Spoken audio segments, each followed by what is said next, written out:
श्री स्वामी समर्थ. कसे आहात? मस्त आहात तर मस्तच राहा. आजचा दिवस तुमचा चांगला जाऊ ही स्वामी चरणी प्रार्थना करणार आहे. तर श्रावण महिन्याला सुरुवात झालेली. श्रावण महिन्यामध्ये आपल्याला महादेवाची पूजा करायची, उपासना करायची, महादेवांना प्रसन्न करायचं आहे आपल्याला. तर आपल्याला बऱ्याच अशा काही सेवा करायची आहे श्रावण महिन्यामध्ये. तर आपल्याला रुद्र अभिषेक पण करायचं आहे. तर रुद्राभिषेकचं महत्त्व तुम्हाला माहितीच असेल. रुद्राभिषेक केल्याने म्हणजे रुद्राभिषेकचं जे पाणी असतं ते पृथ्वीवरील अमृत समान मानला जातो. एखादा व्यक्ती आजारी असेल किंवा कोणती व्याधी जडली असेल तर त्याच्यापासून त्याला मुक्तता मिळत असते. कोणावर कर्ज झालेलं असतं तर त्याच्यापासून पण सुटका होत असते. आणि कुबेर हा महादेवांच्या शंकरांच्या स्वामी मानला जातो, म्हणून आपली लक्ष्मी प्राप्ती पण होत असते आणि आपली आर्थिक परिस्थिती पण दुरुस्त होत असते. हे रुद्र अभिषेकच्या मागे महत्त्व आहे. अजून काही असेल रुद्राभिषेकच्या मागे म्हणजे रुद्राभिषेकचं जर पाणी आपण प्राशन केलं ना खूप चांगलं आहे आपल्यासाठी. तर आपण श्रावण महिन्यामध्ये पूर्ण श्रावण महिनाभर जरी तुम्ही रुद्राभिषेक केला तरी चांगलं आहे आणि श्रावण सोमवारी केलं तरी पण चांगलं आहे. आता आपल्याला रुद्राभिषेकसाठी काय काय साहित्य लागणार आहे, काय काय सामग्री लागणार आहे ते तर मी सांगणारच आहे. पण असं नाही की पूजा करताना हेच पांढरस फूल म्हणजे पांढरे फुलं असतील, बेलपान असेल किंवा काही असेल अजून जे महादेवांना प्रिय आहेत, फुलं आहेत, धोत्र्याचं फूल असेल तर ते असं नाही की पाहिजेलच आणि तेव्हाच माझी पूजा पूर्ण वगैरे होणार आहे, असं काही नाही आहे. तुमच्याकडे जी सामग्री असेल त्याच्याने तुम्ही महादेवाची सेवा करू शकतात. 1 लोटा जल पाण्याने सुद्धा तुम्ही महादेवाची सेवा करू शकतात. असं नाही की हीच सामग्री पाहिजे, माझ्याकडे हेच नाही आहे, तेच नाही, मग मी करणारच नाही, असं करू नका. 1 जल लोटाने सुद्धा महादेवाची सेवा होऊ शकतात. तुम्हाला तर माहिती प्रदीप मिश्रा यांनी सांगितलेलं आहे की 1 जल लोटा पाणी चढावं आपकी सभी मनोकामना पूर्ण होगी. तर आपल्याला तसंच करायचं आहे. असेल तर तुम्ही ती सामग्री यूज करू शकता पूजेसाठी, नसेल तरी काही हरकत नाही आहे, तरी पण आपली सेवा पूर्ण होणार आहे आणि जे फळ त्यांना मिळणार तेच फळ आपल्याला 1 जल लोट्या पाणीने पण आपल्याला मिळणार आहे. तर रुद्राभिषेकसाठी तर पाणीच लागतं आणि जे प्रिय असतं ते महादेवांना आपल्याकडे असेल तर तुम्ही अर्पण करू शकता, नसेल तरी पण चालणार आहे. तर चला आता पूजा मी दाखवणार आहे.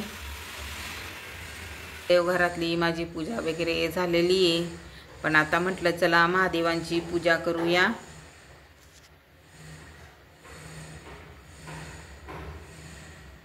ते बघ, सर्वप्रथम आपल्याला महादेवाची पिंड पाहिजे आणि तुमच्याकडे जर रुद्राक्ष माळा असेल तर चांगलं आहे.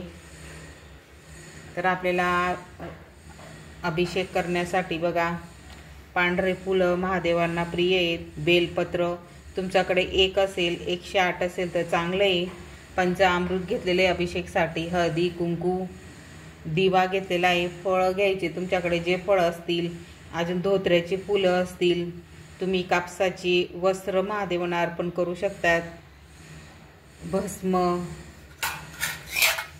हे बघा व्हाईट भस्म असेल किंवा हा पण भस्म येतो 1 आणि चंदन ते आपल्याला हे बघा अष्टगंध असेल तर अष्टगंध घ्या.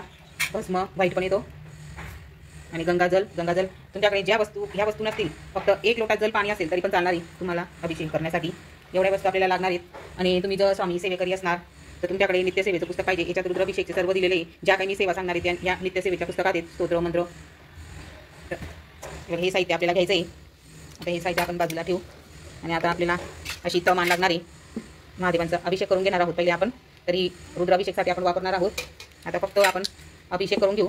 रोज जरी तुम्ही आज ह्या पद्धतीने अभिषेक केला ना तरी पण चालणार आहे. तर हे बघा ही महादेवाची पिंड आहे आणि तुमच्याकडे रुद्राक्ष माळा असेल तर तुम्ही रुद्राक्ष माळा घेऊ शकता. तुमच्याकडे जर रुद्राक्ष माळा असेल तर आता आपल्याला साधं पाण्याने पंचामृतने आपल्याला अभिषेक करून घ्यायचा आहे. ओम नमः शिवाय, ओम नमः शिवाय. आणि कोणती पण पूजा करताना आपल्याला गणपती बाप्पाची पूजा करायची असते. तर इथं गणपती बाप्पाची पूजा वगैरे झालेली आहे. माझी दिवा पण लावलेला आहे, बघू शकता. कोणतीही पूजा करताना आपण दिवा प्रज्वलित करत असतो. आणि हे पंचामृत घेतलेले आहे, दूध, दही, तूप, साखर आणि शहद पंचामृतसाठी. आणि इथे बघा आपण दिवा लावून घेतलेला आहे, अगरबत्ती, पंचामृत, चंदनचं पाणी, अभिषेक करून घ्यायचं आहे. आता पंचामृत तयार करताना मी दही, दूध, साखर, तूप आणि शहद घेतलेले 5 वस्तू घ्यायच्या. पंचामृत तयार होतं आणि आता अभिषेक करायचा आहे. ओम नमः शिवाय, ओम नमः शिवाय, ओम नमः शिवाय, ओम नमः शिवाय. आता हे चंदनचं पाणी घ्यायचं आहे. ओम नमः शिवाय, ओम नमः शिवाय, ओम नमः शिवाय.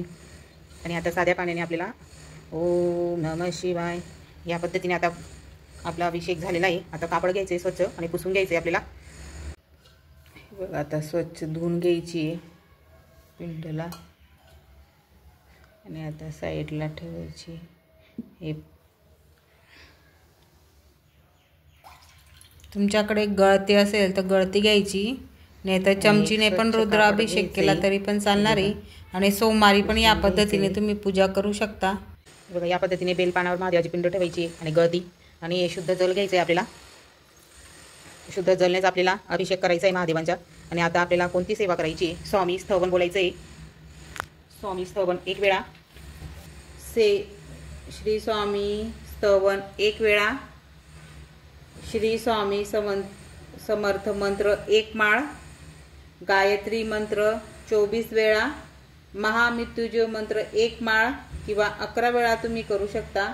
पंचप्राणयुक्त महामृत्युंजय मंत्र 11 वेळा, अमृत संजीवनी मंत्र 11 वेळा, संजीवनी मंत्र 1 वेळा, रामरक्षा 1 वेळा, श्री सूक्त 1 वेळा, शिवमहिमान मराठीत किंवा संस्कृतमध्ये 1 वेळा, रुद्र मराठी किंवा संस्कृतमध्ये 1 वेळा, शिवकवच मराठी किंवा संस्कृतमध्ये 1 वेळा, कालभैरव अष्टक 1 वेळा. आपल्याला ही सेवा अभिषेक करताना करायची आहे. तुम्हाला समजलं असेल. अभिषेक झाल्यानंतर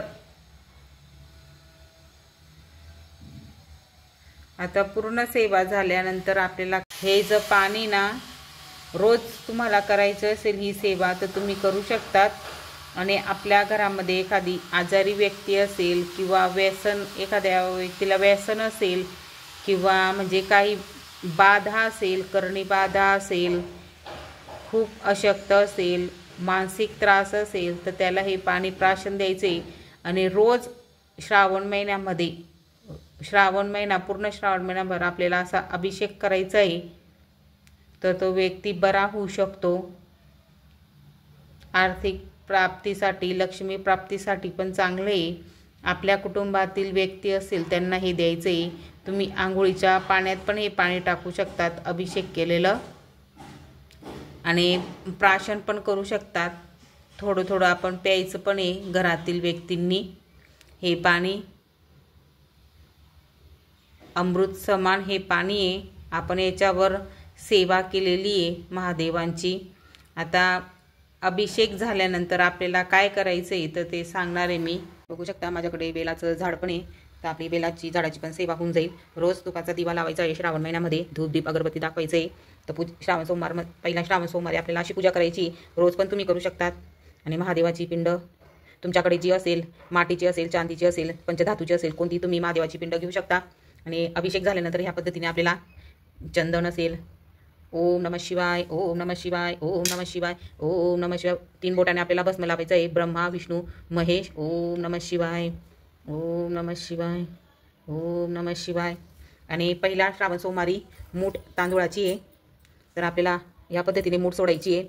नाही तर ओम नमः शिवाय, ओम नमः शिवाय, ओम नमः शिवाय, शिवा शिवा मूठ, ओम नमः शिवाय, ओम नमः शिवाय. तुम्हाला आता जे पण फुलं वगैरे असतील ते चढवायचे असतील तर तुम्ही चढवू शकतात. ओम नमः शिवाय, ओम नमः शिवाय, ओम नमः शिवाय, ओम नमः शिवाय. तुमच्याकडे जर बेलपत्र 8 असतील तर तुम्ही 108 अष्टोत्तर नामवली आहे नित्यसेवेच्या. तिथं तुम्ही 108 बेलपत्र असतील तर तुम्ही बोलू शकतात. आणि तुमच्याकडे एकच बेलपत्र असेल तर ओम नमः शिवाय लगेच उचलून घ्यायचं. ओम महेश्वराय नमः असं बोलत बोलत आपल्याला 108 वेळा नामवली तेच बेलपत्र आपण चढवू शकतो. तर तुमच्याकडे बेलपत्र असेल तर बेलपत्र चढवू शकता तुम्ही. या पद्धतीने आपल्याला पहिल्या श्रावण सोमवारी तांदूळ मूठ आहे, शिवमूठ. पहिला श्रावण सोमवारी मूठ तांदूळ आहे. आणि इथं बघा माझं बेलाचं झाड आहे पण पानं बघू शकता अशी आहेत कारण की लगे हे बघा बेलाचं झाड. तर याची पण पूजा वगैरे करून घ्यायची. इथं पण मी छोटीशी महादेवाची कुंड ठेवलेली आहे. तर इथं पण मी महादेवाची पूजा वगैरे तुम्ही गॅलरीत असेल किंवा अंगणात असेल तर ह्या पद्धतीने पूजा करून घ्यायची. महादेवांची फुलं असतील, अगरबत्ती असेल तर ओवाळून घ्यायचे. आरती वगैरे बोलून घ्यायची. तुम्हाला जी पण महादेवाची आरती येत असेल ती अगरबत्ती असेल तर अगरबत्तीने तुम्ही ओवाळून घेऊ शकता. धूप दीप अगरबत्ती तुम्ही दाखवू शकता. या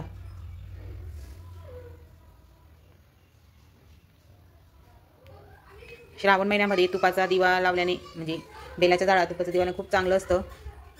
तर बघा किती मस्त वाटतंय ना, प्रसन्न. आणि इकडं देवपूजा एकदम छान वाटते.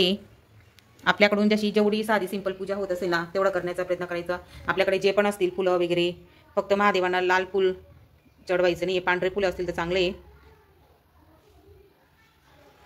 आणि पूजा वगैरे झाल्यानंतर तुम्ही छान अशी रांगोळी पण काढू शकतात. बेलाच्या झाडाजवळ पण तुम्ही मस्त अशी रांगोळी काढू शकतात. मला हे तुम्हाला म्हणजे पहिल्या श्रावण सोमवारी तर मी रांगोळी वगैरे तर छान अशी काढणार आहे, पण आता जर काढली तर वेस्ट होऊन जातं, म्हणून सोमवारची पूजा पण तुमच्यासोबत शेअर करेन. या पद्धतीने आपल्याला महादेवांची पूजा पहिल्या श्रावण सोमवारी तुम्ही अशी पूजा करू शकतात. आणि रोज करणारे तर खूप चांगलं आहे आपल्यासाठी. श्रावण महिन्यामध्ये जितकी महादेवाची आपल्याकडून सेवा होत असेल, महादेवांना आपल्याला म्हणजे तेवढं चांगलं आहे. महादेवांना आपल्याला प्रसन्न करून घ्यायचं आहे. आणि संध्याकाळी तुम्ही शिवलीला अमृत पारायणाला पण बसू शकता. 3 दिवसाचं किंवा 7 दिवसाचं पारायण तुम्हाला करायचं असेल तर 15 अध्याय आहेत, तर तुम्ही 3 दिवसाचं पारायण करायचं असेल तर 5-5 अध्याय तुम्ही वाचन करू शकता. तर तुम्हाला दाखवते शिवलीला अमृतचं पारायण.